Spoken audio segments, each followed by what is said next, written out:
तुमच्यासारखा तो शकील मौलानी जेवण पेशंटला बस स्टँड जवळच्या आपण त्याचा हॉटेल जशी दिंडी चालू झाली तेव्हापासून त्याच्याकडे नाश्ता 12 वर्ष झाले तुम्ही तुमचं इथं लाभलेलं आहे आपल्याला.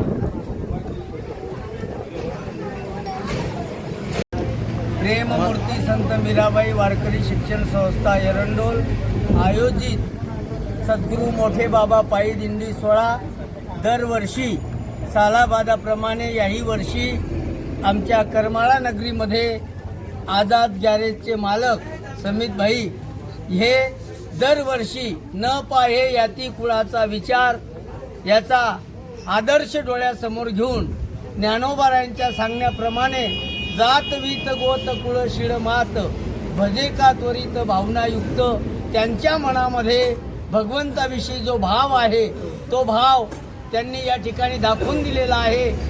कोणत्याही प्रकारचा समाजाचा विचार न करता दरवर्षी या ठिकाणी वारकऱ्यांना चहा बिस्किट केळी त्यांच्याकडून ती वारकऱ्यांची सेवा करतात आणि नवे सर्व वारकऱ्यांना आपलेच समजून या ठिकाणी वारकऱ्यांची सेवा ते नेहमी करतात. भगवान परमात्म्यानं अशीच सेवा त्यांच्या हातून करून घ्यावं हीच भगवंताच्या चरणी सर्व वारकरी मिळून आम्ही या ठिकाणी प्रार्थना करतो. कुंडलिका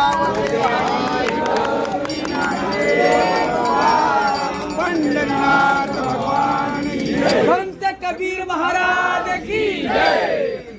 महाराज ही दिंडी कुठून येते का? आमची दिंडी येते खानदेशातून, जळगाव जिल्ह्यातून. एरंडोल तालुका आहे.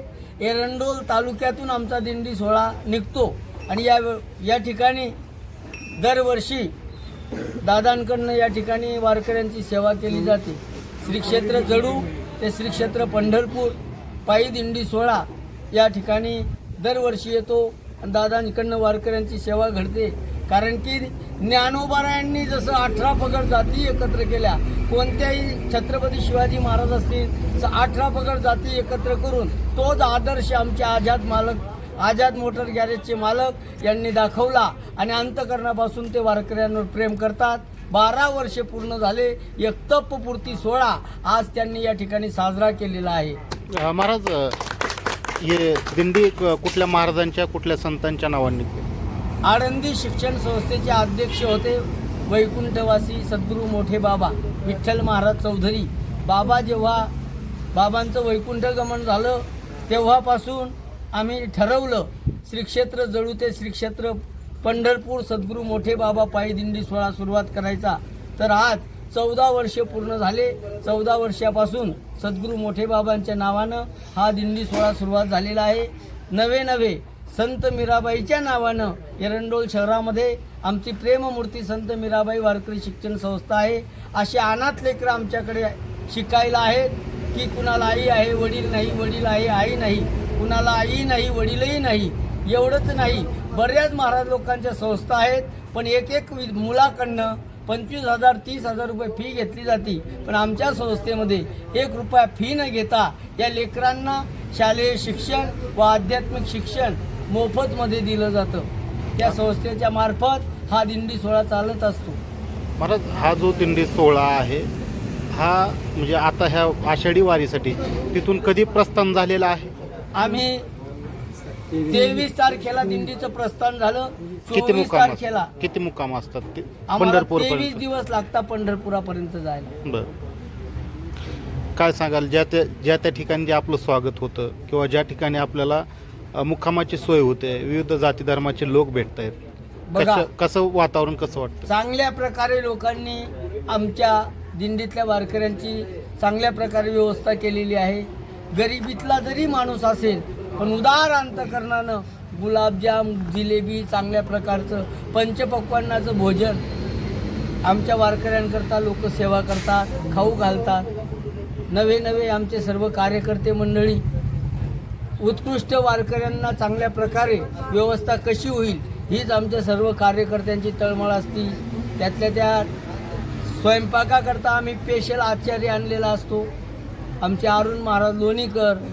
त्यातल्या त्यात दिंडीचे सर्व वारकऱ्यांची सेवेकरता आमचे निपाण्याचे शांताराम बापू असतील, निंभोऱ्याचे बापू असतील, आमचे प्रताप नाना जडूचे असतील, आधारांना असतील, सर्व कार्यकर्ते मंडळीसुद्धा या दिंडी सोहळ्याकरता अंतकरणापासून तळमळ करतात.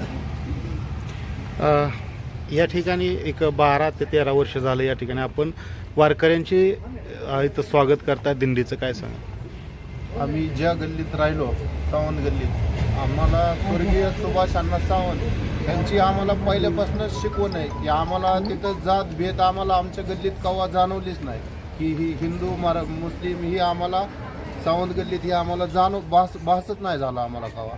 त्याच्यामुळं आम्ही जी पहिल्यापासूनच सगळ्यांबरोबर प्रेमाने राहत आलो ती सुभाष अण्णा सावंत यांची शिकवण. आणि त्याच्यानंतर आता ही सुनील बापू सावंत असतील, आमचे नगराध्यक्ष संजय अण्णा सावंत हे असतील, ह्यांना आम्हाला म्हणजे जात धर्म ही कळलंच नाही पहिल्यापासूनच. आम्ही लहानपणापासूनच सगळं मिळून मिसळूनच राहत आलो.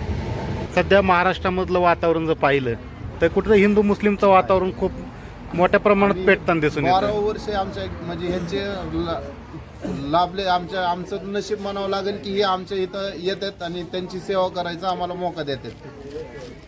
महाराज, खरं तर महाराष्ट्राचं आता राजकीय वातावरण, सामाजिक वातावरण पाहिलं तर कुठंतरी हिंदू मुस्लिम ह्याचं कुठंतरी मोठ्या प्रमाणात आता वाद फोफवताना सुद्धा दिसून येतोय, काय सांगाल? वास्तविक पाहायला गेलं देव एकच आहे, देव एकच आहे. देवानं कधीही मनुष्याला जन्मायला घातल्यानंतर कधी देवानं हिंदू आणि मुसलमान म्हणून पाठवलं नाही. हा जात भेद हे आपण खाली केलेले, जे जसं वर्ण मानले, ब्राह्मण क्षत्रिय वैश्य शूद्र, जात जसं काम करतो त्यावरनं आपण ही जात पाडून टाकली. हा ज्ञानोबारायांनी असं कधी म्हटलं नाही, कारण की प्रत्येक समाजामध्ये संत अवतारायला आले. आपण ज्यांना मुस्लिम म्हणतो, मुस्लिम समाजाचे सुद्धा आमच्या वारकरी संप्रदायामध्ये संत अवतारायला आले. कबीर, मोमीन, लतीफ, मुसलमान. नवे एक जैतुंबीबाई म्हणून आळंदीमध्ये सुद्धा एक धर्मशाळा आहे, मोठ्या संत होऊन गेल्या. कायमस्वरूपी त्यांनी भगवंतावर निष्ठा ठेवली, भक्ती केली, पंढरीच्या वाऱ्या केल्या. आणि म्हणून आमच्या संप्रदायामध्ये जातभेद हा विषय आम्हाला ज्ञानोबारायांनी या संप्रदायाची ज्या टायमाला ज्ञानदेव रचिला पाया उभारिले देवालया त्या टायमाला शिकवण दिली. हरिपाठामध्ये सुद्धा ज्ञानोबारायांना असं सांगितलं की कोण जात वीत याला काही किंमत नाही, मनामध्ये फक्त भाव पाहिजे.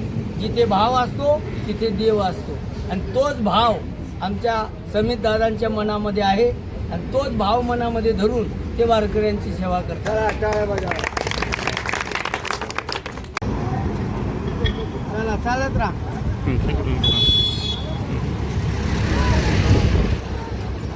अरे ओय बोलिया